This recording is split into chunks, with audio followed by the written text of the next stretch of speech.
Meu nome é Roberto Boni Cardoso, eu sou presbítero servidor do Senhor. Nós estamos falando a respeito de governo e poder veterotestamentário, né, no Velho Testamento. E nós dividimos esse estudo em duas partes. Nós falamos até o livro de Josué e agora no dia de hoje nós vamos falar a partir dos Juízes e até o período interbíblico, né? Até o período final do Antigo Testamento. Esse estudo ele iniciou falando, né, a respeito de governo e poder ali no livro de Gênesis. A gente falou a respeito de vários dos nossos patriarcas, citamos, né, a forma de governo existente na Bíblia nesse período e, enfim, nós vamos fazer um resumo um pouco melhor daqui a pouco e eu tenho certeza que vai ser de proveito para você conhecimento da Palavra de Deus.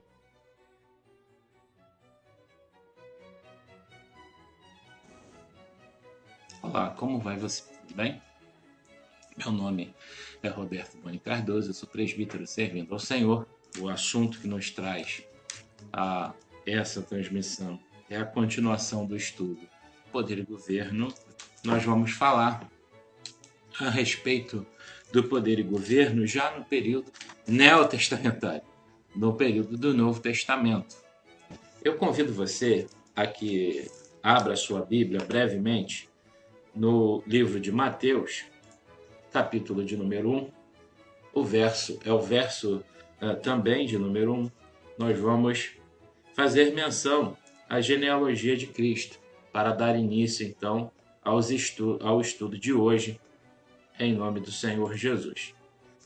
Mateus, capítulo 1, o verso de número 1, só para fazer menção à palavra de Deus, diz: livro da geração de Jesus Cristo, filho de Davi, filho de Abraão.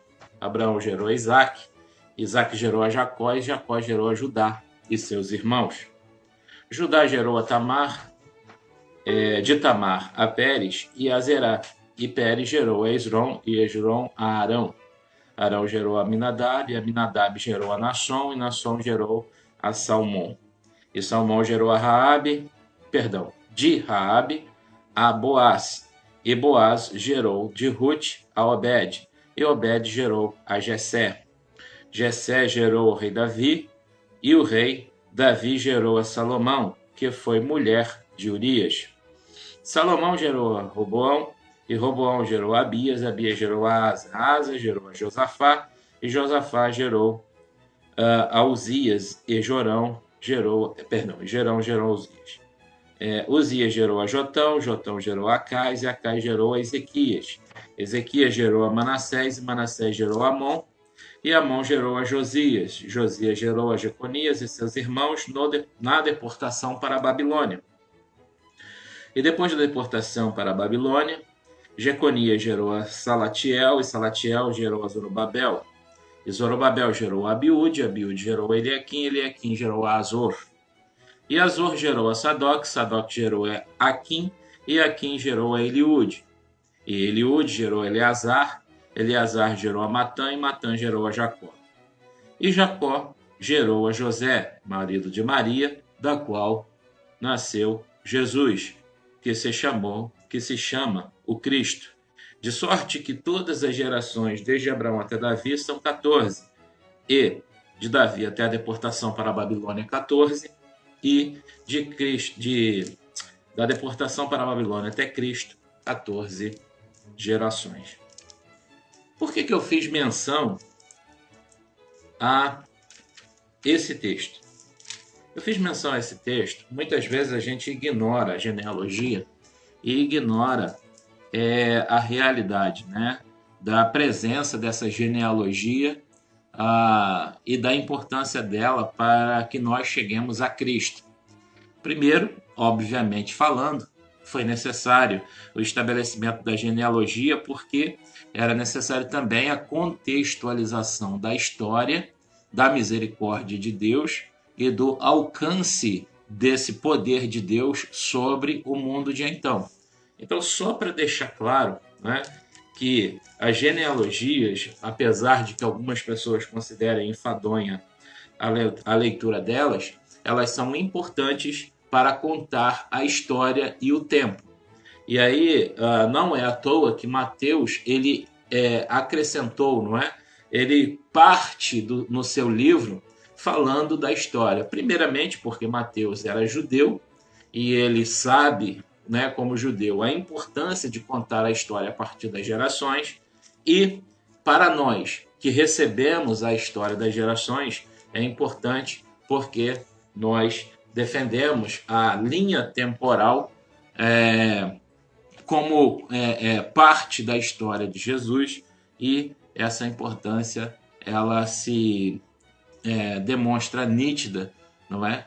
Porque nós precisamos voltar no tempo e saber até de onde que veio, qual a origem de Jesus, para que a gente fique bem claro para nós que a origem de Jesus está naquela linhagem de Sete que a gente conhece, não é? Que é a linhagem justa de Adão, tá certo?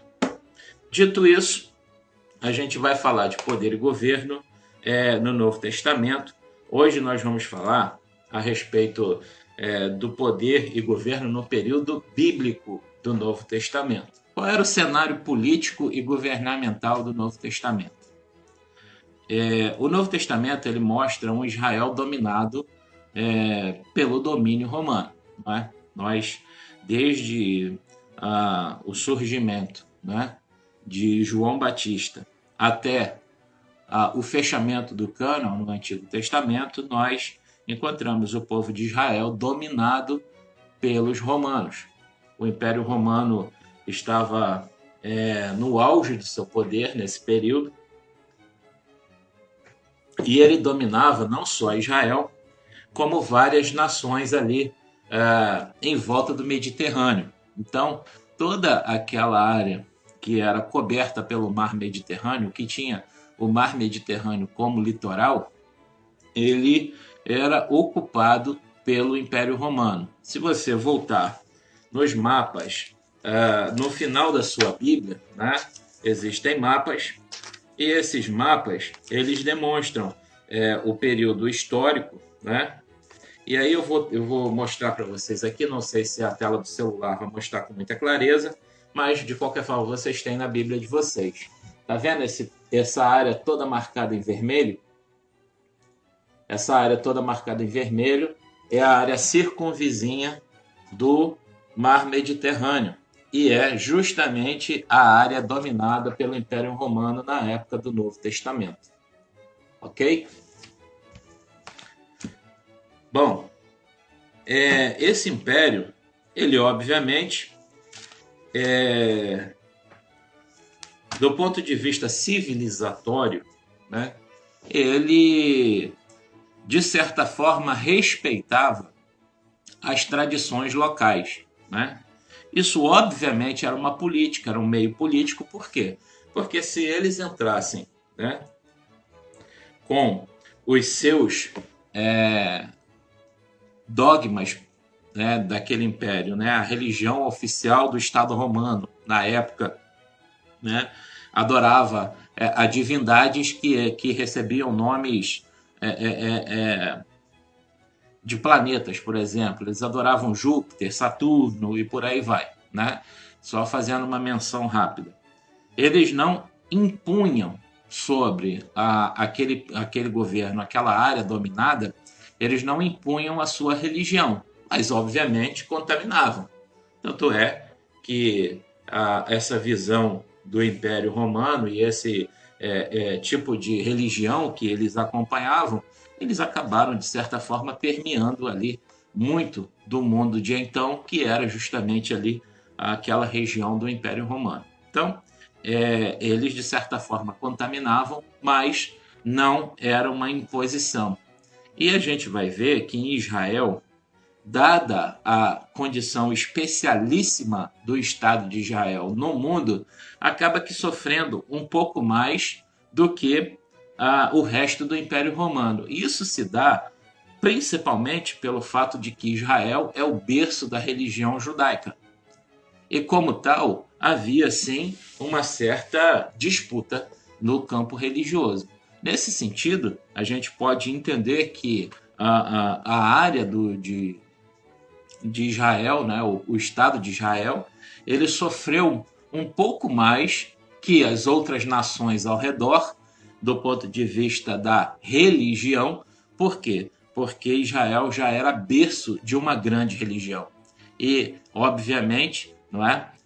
O Estado romano ele se viu afrontado pela religião judaica, o que fazia com que houvesse certa animosidade entre os dois. Fora isso, nós vamos ver hoje também, os partidos políticos que eram, na verdade, seitas judaicas, não é? Que se encontravam ali em Israel no período de Jesus e que aguçavam e acirravam esse combate.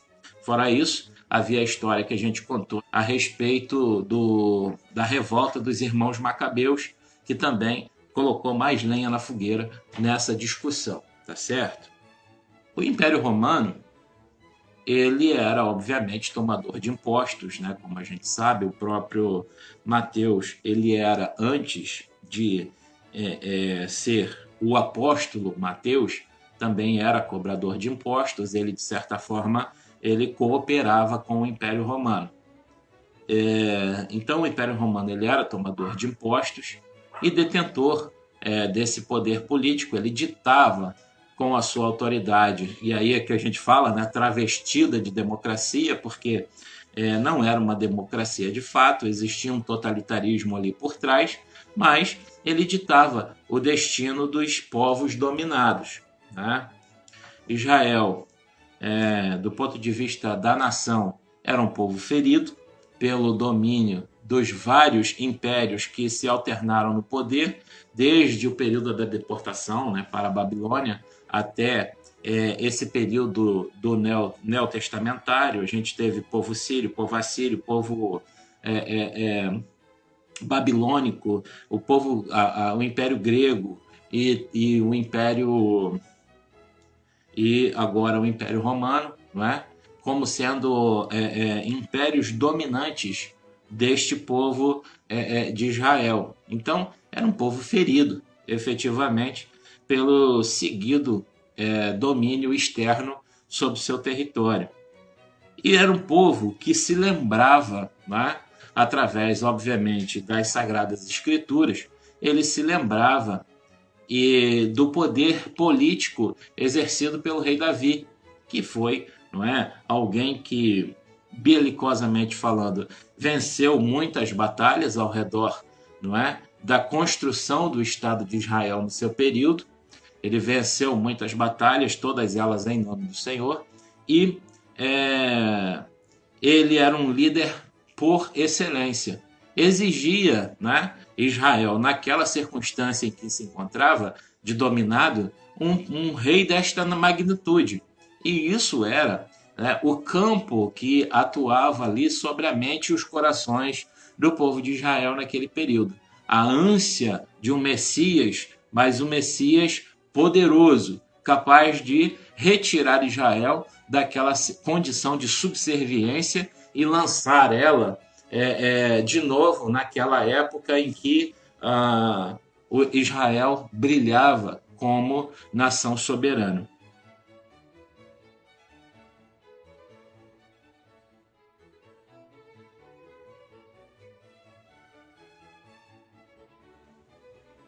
Esse era o sentimento, né, que permeava Israel naquele período do domínio do Império Romano. E aí vem Jesus, né? E aí vem Jesus. Jesus se auto-intitula Messias. É declarado Messias, né? E o comportamento de Jesus, ele não reflete o anseio dos judeus. Não quer dizer que Jesus estava errado, obviamente que não. Porque Jesus ele não veio naquele momento com a visão de que deveria, né, assumir a postura do reino político, né? Ele veio para conquistar mentes e corações. E conquistar mentes e corações, e que princípio? Fazendo com que eles se arrependessem dos seus pecados e retornasse para Deus. É a mensagem que João Batista iniciara, né, na sua pregação. João Batista ele vem exatamente trazer isso para o povo de Israel. Nós precisamos nos arrepender dos nossos pecados. Está sendo preparado o caminho para o Messias, né? Era a pregação inicial de João Batista. E Jesus ele vem exatamente cumprir aquilo que era a profecia, né? Nunca que a gente poderia interpretar, por exemplo, Zacarias capítulo 9, verso de número 9, como sendo um grande rei político, né? Poderoso nas batalhas físicas, poderoso nas batalhas sanguinárias, né? E sangrentas, a partir de Zacarias 9, verso 9. Eu gostaria que você abrisse a sua Bíblia aí, só para a gente fazer menção, né? Zacarias capítulo 9 e versos de número 9, só para você entender do que eu estou falando. Peraí, deixa eu procurar aqui na Bíblia que está aberta aqui, que é mais rápido. Zacarias. Fica logo depois de Ageu, tá, pessoal? E antes de Malaquias. Zacarias, capítulo 9. E o verso é o verso de número 9 também. Tá aqui. Alegra-te muito, ó filha de Sião, exulta, ó filha de Jerusalém. Eis que o teu rei virá a ti, justo e salvador, pobre, montado sobre um jumento, sobre um asninho, filho de jumenta.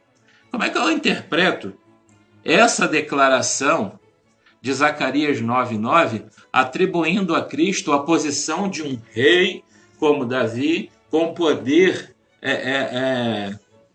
bélico, com capacidade de livrar Israel do domínio romano? É óbvio que isso não condiz com a realidade, né? E o próprio Jesus ele vem falar no Novo Testamento, em várias circunstâncias, ele vem falar exatamente isso. Eu não sou isso que vocês estão buscando, né? Eu vim aqui para resgatar o homem do pecado, né? Ele traz muitos ensinamentos, Jesus, né? Os evangelhos, a biografia de Cristo, que são os evangelhos, eles contam exatamente isso, né? Mas nunca de maneira a lembrar que naquele primeiro momento de sua vinda, ele promete uma vinda futura, e nós vamos falar disso mais adiante, mas aquele momento da sua vinda encarnado, né, ele jamais se demonstrou como sendo esse grande líder que libertaria Israel do domínio do Império Romano, né? Bom, esse é o cenário, não é, do Evangelho. Cenário político, cenário governamental e, de certa forma, também o cenário religioso. Tá certo? Nesse ponto, a gente chega em que circunstância, né? A gente vai chegar, a gente está dizendo aqui, falando dessa maneira, a gente está fazendo, obviamente, uma visão generalista, não é? Porque há pontos a serem mais abertos, mas isso poderia ser feito no estudo posterior, um pouco mais detalhado. Eu só estou trazendo para vocês essa visão porque muitas vezes a gente, quando dá uma lida na palavra de Deus, né, e sempre com a visão devocional, muitas vezes a gente não consegue enxergar a história por trás desse texto, que deve ser contextualizado. Por quê? Quando a gente entende, tá, o período em que aquele texto que nós estamos lendo da palavra de Deus, ele aconteceu, historicamente falando, a gente vai compreender alguns paradigmas, algumas situações que nortearam aquilo ali, né? Os porquês daquela inscrição, tá certo? Mas vamos Eu gostaria de fazer menção para vocês hoje a respeito das seitas judaicas, para que vocês compreendam também qual era o pensamento da época, tá? As seitas judaicas, elas são entendidas como partidos políticos e religiosos. Então, como Israel ele sempre navegou como sendo ou uma teocracia, não é? Ou um governo humano sob égide de Deus, sempre esteve assim, no período bíblico principalmente. A gente vai ver que isso muda, obviamente, mais adiante, né? E aí a gente tem até hoje Israel como sendo uma democracia, né? Principalmente depois de 1948, quando ela é instituída Estado de novo pela ONU, mas até então a gente vê um Estado teocrático, por assim dizer, com interferências humanas, tá? Mas aí a gente vai falar então a respeito de algumas seitas judaicas, fazendo uma citação aqui que se encontra na Bíblia de Estudo Pentecostal, na página 1380. Os fariseus eram seitas, seitas judaicas, os fariseus, sucessores do Hassidim, ou seja, dos piedosos do século II antes de Cristo, formavam um partido religioso puritano, né? Seu principal interesse era a observância da lei de Moisés. Eles conferiam igual valor às tradições dos anciãos, às escrituras sagradas. Então, para eles, aquilo que os anciãos da religião judaica eles falavam, eles mencionavam, né? Aquilo também tinha o mesmo valor do texto sagrado que foi construído desde a lei de Moisés. Conferiam igual valor, né, como eu já disse, criam na existência de anjos e demônios, criam também na vida após a morte, né? É interessante isso. A gente, quando recebe a Bíblia como um todo, né, o Antigo e o Novo Testamento, a gente já tem a ideia da questão da vida pós-morte, né? A vida espiritual após a morte. Mas os judeus, como um todo, ainda não têm esse entendimento. Por que isso? Porque se a gente for olhar só para o Antigo Testamento, não é? O Antigo Testamento só, por exemplo, observando aquilo que Salomão ele falou, né? Que a carne volta para o pó, posto que o é, né? E o espírito volta para Deus que o deu. Salomão ele não falou do destino da alma, não é? E o Antigo Testamento como um todo, ele tem, sim, poucas relações a respeito da questão da alma e a respeito dessa porção humana que será julgada, não é? Que o Novo Testamento trouxe. Então, como eles não creem em Cristo e não têm o Novo Testamento como base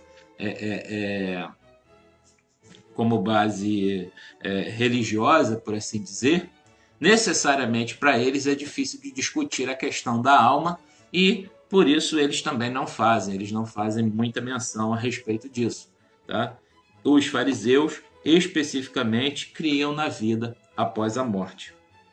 Eles davam grande ênfase aos aspectos práticos de seus ensinamentos, como a oração, o arrependimento e as obras assistenciais. Embora poucos em número, sua influência social e política era bem considerável, né? Muito maior do que o seu número de pessoas. A maioria dos escribas pertencia ao grupo dos fariseus. Tá? Escriba era aquele responsável por fazer a cópia da Bíblia de então, que era o Antigo Testamento, né? Os copistas ou os escribas, eles eram o mesmo grupo. Tá? A sua rigidez e separatismo degenerou-se em mero legalismo e em arrogância e menosprezo pelos demais seres humanos. Os fariseus achavam que eles eram o dono da razão do ponto de vista bíblico do Antigo Testamento e que os outros eram ralé, né? Porque não conseguiam compreender como eles compreendiam a questão a questão bíblica. Então, eles se consideravam os doutores da lei, né? Se consideravam os todo-poderosos no que diz respeito à interpretação das Sagradas Escrituras, e só eles eram isso, os outros não eram nada, né? Só que eles caíram no mero legalismo, como a gente viu. Por quê? Porque essa observância que eles faziam da lei de Moisés e das tradições, né, elas levaram eles a um comportamento de hipócritas, no sentido de cobrar dos outros aquilo que deveria ser feito e desespiritualizando aquilo que era a palavra de Deus. O próprio Jesus, em um determinado momento, ele vem falar com isso, dizendo que vocês esqueceram, falando aos fariseus, né? O que é importante na lei, que é a misericórdia e a fé, né? O amor, a misericórdia e a fé são exatamente essas palavras que Jesus ele utiliza para caracterizar os fariseus. Eles esqueceram o amor, a misericórdia e a fé, né?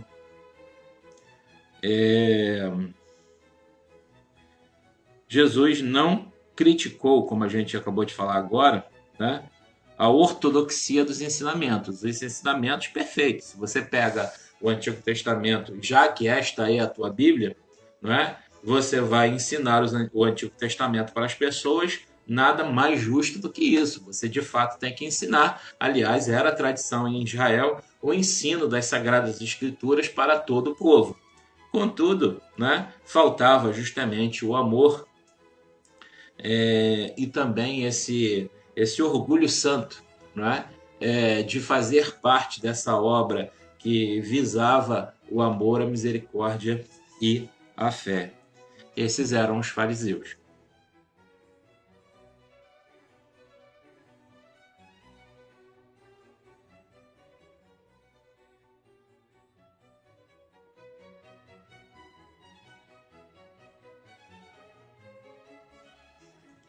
O segundo grupo, né, das seitas judaicas existentes naquela época era o grupo dos saduceus.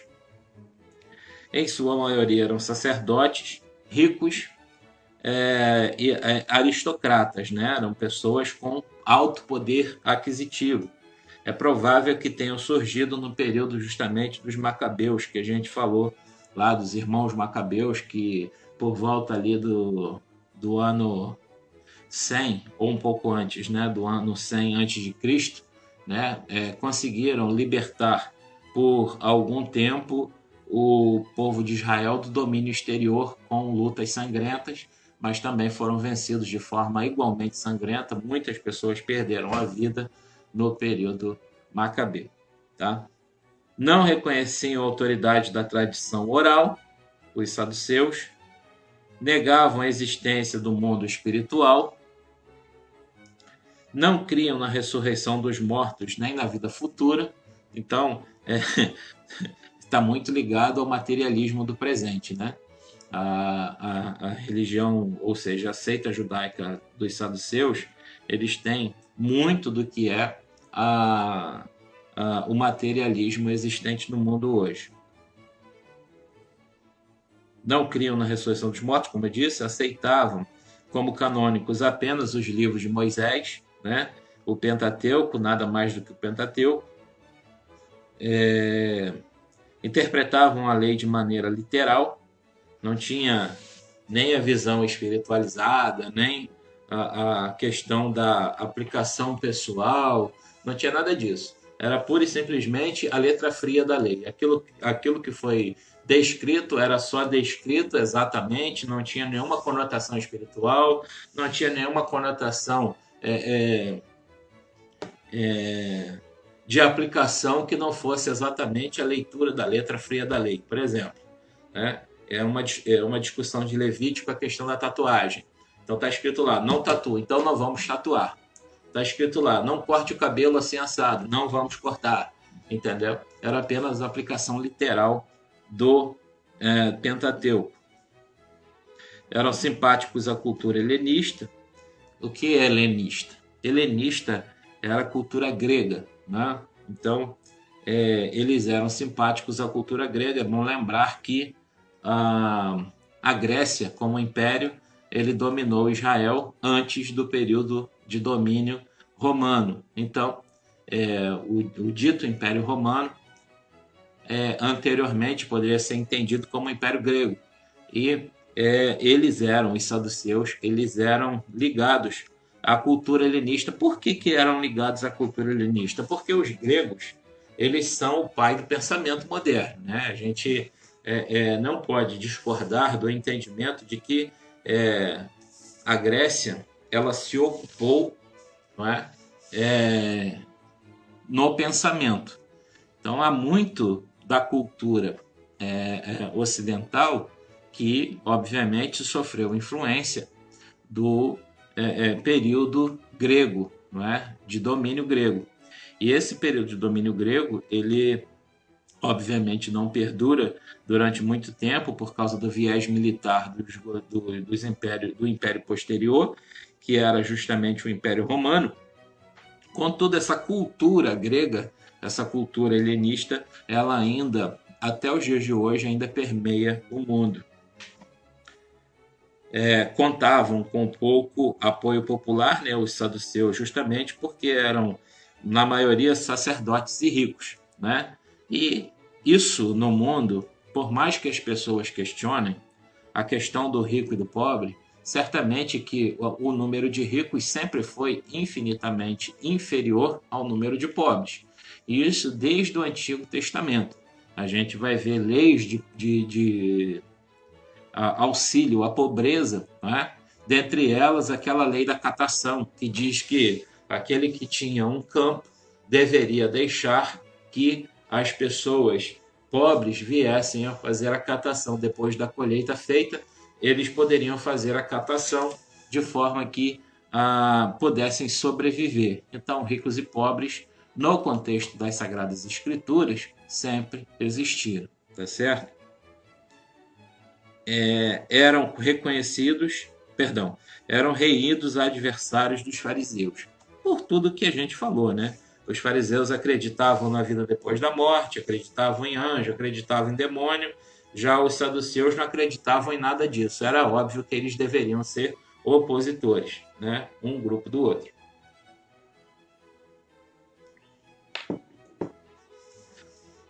Aí nós vemos o terceiro grupo, que é o grupo dos essênios. Era uma seita monástica e ascética que vivia no deserto de Judá, às margens do Mar Morto. Ou seja, eles não queriam se misturar com ninguém, né? O ascetismo é justamente isso. Eles viviam provavelmente em monastérios, por isso a palavra monástica, né? Eram locais separados, né, do povo comum, e ascética porque eles não gostavam de se misturar com mais ninguém, né? Que vivia no deserto de Judá, no deserto da Judéia, às margens do Mar Morto. Eram praticamente desconhecidos até a descoberta dos manuscritos do Mar Morto em 1947. Como a gente sabe, né? Esses manuscritos eles foram encontrados e representam boa parte do texto das Sagradas Escrituras, né? Daquilo que foi encontrado, e inclusive é base para a conexão dos textos para que a gente diga que os textos eles realmente existiam e existiam há muito tempo. A seita da comunidade de Quirã foi organizada por um mestre de justiça no século II a.C. Eles consideravam a si mesmos como filhos da luz, né? Viviam completamente separados do judaísmo de Jerusalém, o qual consideravam apóstata, né? Eles consideravam que o judaísmo de Jerusalém ele não condizia com a verdadeira fé em Deus.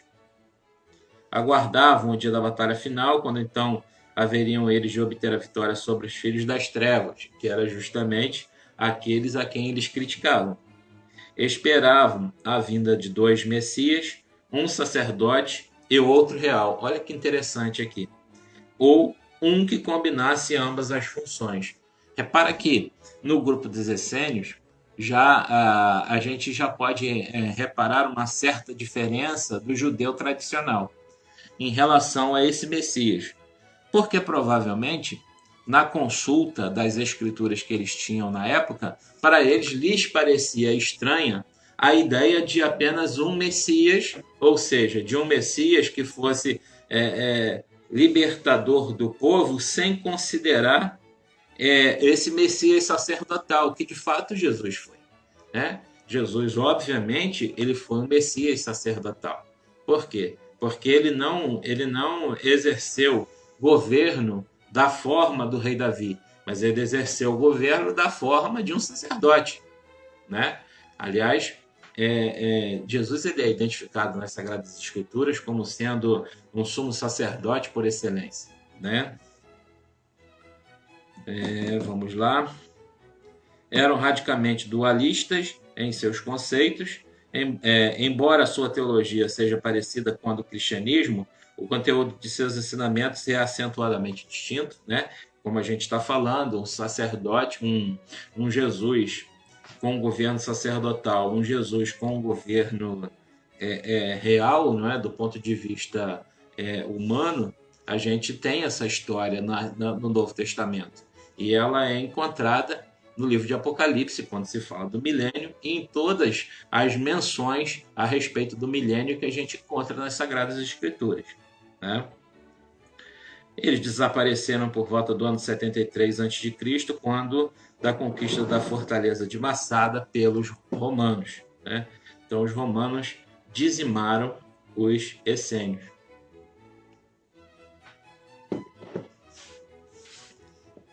E, por fim, nós temos os zelotes. Esses termos, né, você, na leitura, né, de textos da Bíblia, você já deve ter ouvido, né, esses termos, principalmente fariseus, saduceus e zelotes. Né? Porque no Novo Testamento se fazia menção, inúmeras vezes se fez menção a esses termos, mas talvez a gente não tenha nunca prestado muita atenção com riqueza de detalhes a respeito deles. Mas falando especificamente dos zelotes, eles eram fundamentalistas, reacionários do povo judeu. Acreditava-se, né, que Judas Iscariotes ele era dessa seita dos zelotes, né? Aquele Judas que veio atrair Jesus. Existem algumas pessoas que acreditam, né, que a traição que Judas Iscariotes ele executou não necessariamente foi uma simples fraqueza moral, né? Uma traição pura e simples, mas algumas pessoas chegam a afirmar que essa traição só se deu porque Judas Iscariotes se viu, não ignorado diante da sua vontade de que esse Messias chamado Jesus ele viesse a ser esse líder religioso, político que o povo de Israel ansiava, sobretudo esse grupo dos zelotes. Eles acreditavam que a submissão a Roma era traição a Deus, né? E aí Jesus ele vê, né?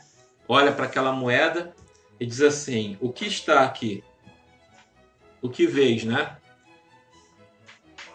Na questão dos tributos. E era a face de César. E aí Jesus ele diz: a César o que é de César, né? E a Deus o que é de Deus. Imagina isso na cabeça de um zelote, né? Era traição, né? Era traição. Naquele momento era como se Jesus estivesse traindo Israel, e obviamente não foi de maneira nenhuma, não é? Nós não podemos de maneira nenhuma aceitar esse entendimento, mas para um zelote, né, soava como traição. Eram conhecidos também como cananitas, e a gente vai lembrar de Canaã, dos cananeus, não é? Cananeus pós-domínio.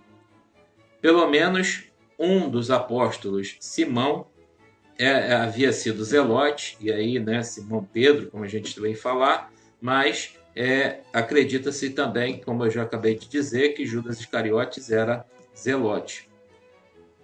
Foram eles que provocaram uma rebelião que culminou na destruição de Jerusalém no ano 70, né, depois de Cristo.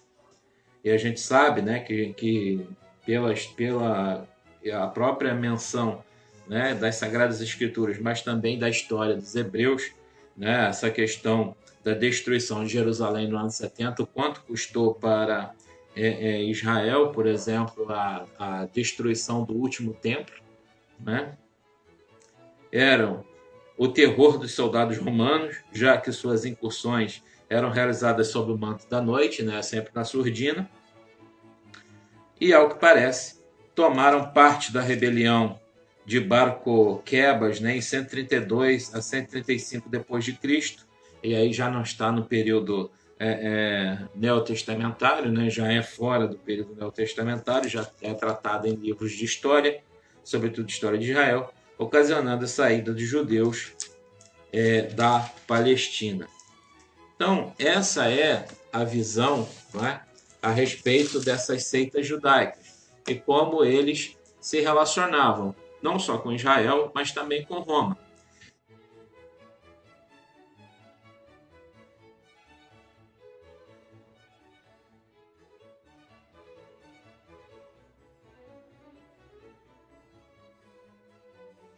Dentre todos os habitantes de Israel naquele momento e todos os seus aliados políticos e religiosos, existiam aqueles que eram aliados de Roma. Tá? Existiam aqueles que eram aliados de Roma. O Sinédrio, por exemplo, ele tinha uma certa relação de proximidade com Roma, e a gente vai ver isso muito claramente quando a gente vai ver o julgamento de Jesus, né?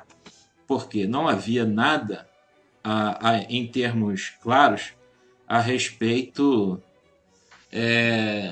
de culpa, não é? A respeito de Jesus, mas necessariamente Jesus foi julgado. E foi julgado e infelizmente foi condenado. Ou felizmente, né? Quando a gente olha pelo lado espiritual. Mas se fosse considerar apenas a relação da culpa de Jesus, nós vamos analisar que o julgamento dele foi, e me perdoem o termo utilizar aqui, uma palhaçada, porque não havia nada, né, para condenar a Jesus do ponto de vista jurídico. Tanto é que Pôncio Pilatos, né, naquela célebre permissiva, naquele célebre permissivo ato de lavar as mãos, né, exatamente ele diz, né, que ele não tem, naquela circunstância, ele diria, né, pessoalmente, eu não tenho culpa sobre o sangue desse aqui, porque eu não encontro nada para condená-lo, contudo, vocês desejam condená-lo. Então, já que vocês querem condenar, a gente vai condenar, contudo, eu não tenho nada com isso. Claro que teve, né? Por edito dele, Jesus foi condenado. Bom, para o período do Novo Testamento, nos resta falar, obviamente, do período escatológico, né? Pois a gente pode falar em relação ao governo e poder, certamente como a nação relegada a domínio, como era a domínio exterior, como era a nação de Israel naquele período, só restava a esperança nesse tal Messias poderoso, como a gente citou ainda há pouco, não é? A respeito do Messias libertador do povo do ponto de vista político.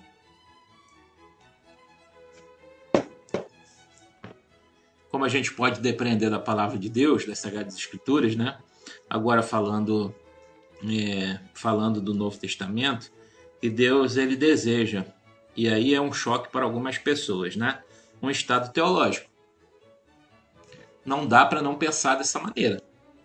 Aqueles que acreditam que a vontade de Deus é que o mundo seja democrata está navegando em águas turbulentas, né? Não tem como a gente acreditar que Deus deseja democracia. Quando a gente abre o livro de Apocalipse, no capítulo 20, versos 3 e 4, a gente vai entender com clareza que esse governo que Jesus ele vai exercer durante o milênio é claramente um governo teológico teocrata. Então não tem, né, ligação com democracia. Diz lá o livro de Apocalipse no capítulo 20, versos 3 e 4. E lançou-o no abismo, né? Quem? Satanás, claro. E ali encerrou e pôs um selo sobre ele para que não mais engane as nações até que os 1000 anos acabem. e depois importa que seja solto por um pouco de tempo. E vi tronos, e assentaram-se sobre eles aqueles a quem foi dado o poder de julgar. E vi as almas daqueles que foram degolados pelo testemunho de Jesus e pela palavra de Deus. E não adoraram a besta e nem a sua imagem, e não receberam sinal na testa nem na mão. E viveram e reinaram com Cristo durante 1000 anos. Né? Há pessoas que não acreditam no governo milenial, e eu não sei de onde que tira essa tese, já que a palavra de Deus, né, no livro de Apocalipse, principalmente, é tão clara em relação a isso. Mas nós podemos encontrar relações a respeito do milênio no livro de Daniel, também no livro oh meu Deus, no profeta Ezequiel e tantos outros textos, né, que a gente pode encontrar menções a respeito do milênio que não mostra dúvidas a esse respeito. Então a gente tem que deixar bem claro que o governo milenial de Cristo será sim um governo visível a todos os humanos. Cristo voltará com grande dito, né, grande poder e glória, e neste ato de grande poder e glória, essa vontade de Israel, né, de ser liberta verdadeiramente falando. Hoje a gente tem lá o governo de Israel, que tem as suas dificuldades, é democrata hoje, né? Tem as suas grandes dificuldades, mas algumas delas geradas por ele próprio, outras, né, geradas pelos seus vizinhos, mas existe lá um Estado, né, que foi reconhecido, por assim dizer, pela ONU, mas não é o ápice do governo de Israel. Nós só vamos ver o ápice do governo de Israel efetivamente quando ocorrer o milênio, que é uma declaração do Novo Testamento, né? Esse estado teológico que a gente falou que Deus, que é da vontade de Deus que aconteça e acontecerá no período do milênio, ele terá quais vieses, né? Obviamente, o viés espiritual, religioso, né? Onde parte do culto levítico ele será restabelecido. Por quê? Porque haverá um templo lá no centro de Israel, à semelhança do templo anterior, não é? Que renascerá ou será reerguido, por assim dizer, para esta finalidade, mas também terá um viés jurídico, né? Apoiado na lei de Deus, que já existe, que é essa que a gente recebeu, né? O que nos é evidenciado, né? De novo falando, na restauração desse culto levítico.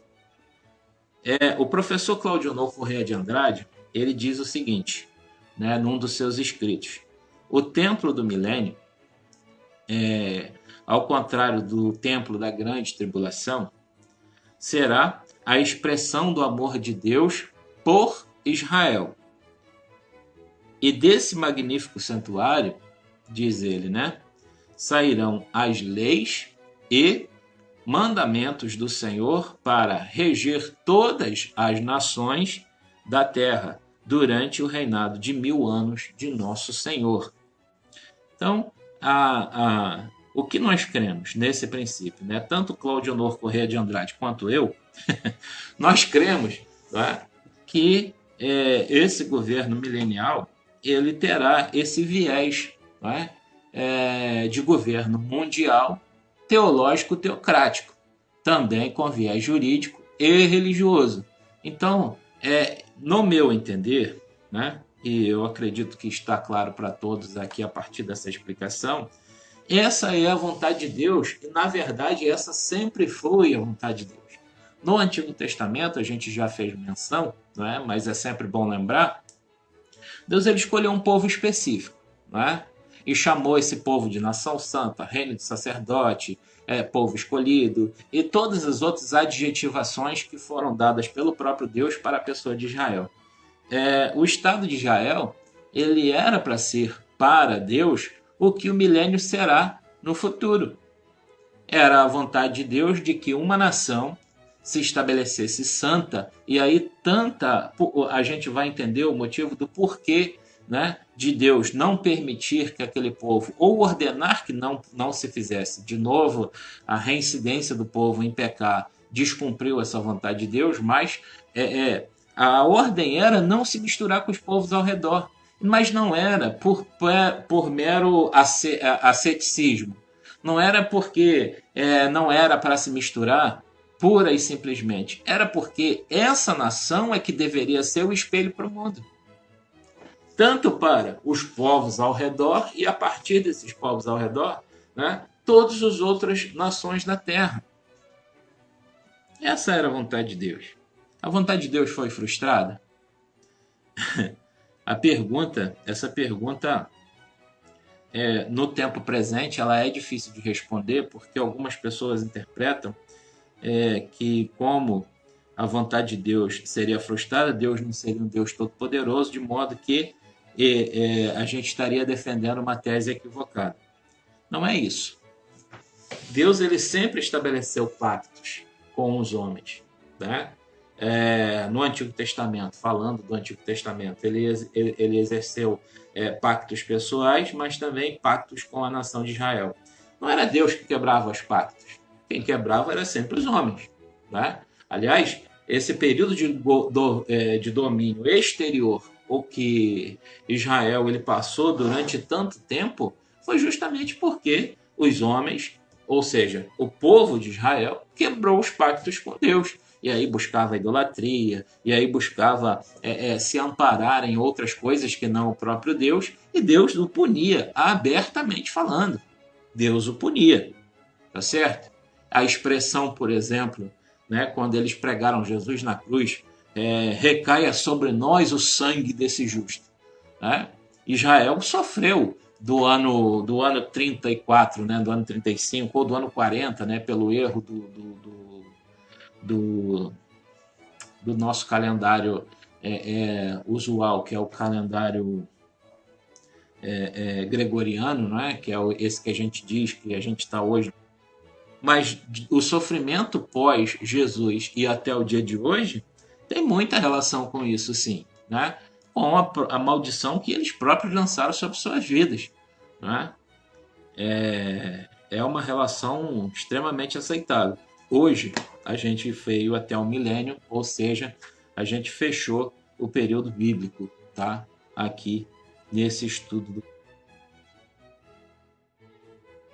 De fato, Deus não é um democrata. Existe autoridade, não é autoritarismo. Existe uma autoridade direta da pessoa de Deus. Em nenhum momento da história, Deus foi... É por isso que algumas pessoas têm dificuldade de se relacionar com conceitos bíblicos. Veja, existe a vontade diretiva de Deus, aquela que Deus ele dá a ordem efetivamente para acontecer determinada coisa. Mas existe a vontade, permissiva de Deus. No caso de governos humanos sobre Israel, foi vontade permissiva e é nítido, é claro, naquela conversa de Samuel com Deus ali no capítulo 8 de 1 Samuel, a gente vai ver isso com muita clareza. Deus estava contrariado, né, com aquela situação de permitir que Saul, por exemplo, virasse rei, ou seja, que Israel escolhesse um rei dentre os humanos para si. Deus estava contrariado, né? Mas a sua vontade permissiva tratou daquele assunto, tá? As Sagradas Escrituras, nós precisamos ler ela sempre, né, com a presença do Espírito Santo. Eu já falei a respeito dessa relação da leitura da Bíblia com a presença do Espírito Santo. Eu afirmo com todas as letras que é impossível entender a palavra de Deus apenas pela intelectualidade humana. Você pode ser o melhor leitor, o que tem a mente mais instruída, o que tem a melhor capacidade de interpretação de textos. Se você não tiver a presença do autor inumano, ou seja, a presença do Espírito Santo na leitura da palavra de Deus, é impossível para você compreender. Por quê? A própria palavra diz que é impossível, não é? compreender coisas espirituais sem a ação do Espírito. Então, como a Bíblia ela não é pura e simplesmente um livro, mas é a palavra de Deus, não é? São as sagradas escrituras, e não são de particular interpretação, é necessário que aquele que a escreveu, não é? Que é a pessoa do próprio Deus, na pessoa do Espírito Santo, ele esteja presente no ato da leitura, né? Para que a gente compreenda. Também a questão da compreensão do evento histórico, né? Dessas passagens bíblicas, elas são obviamente importantes, né? Aquele que dá semente ao que semeia e pão para comer, também multiplica a vossa sementeira e aumente os frutos da vossa justiça. É o que eu desejo para você nesta noite, no nome santo de Jesus.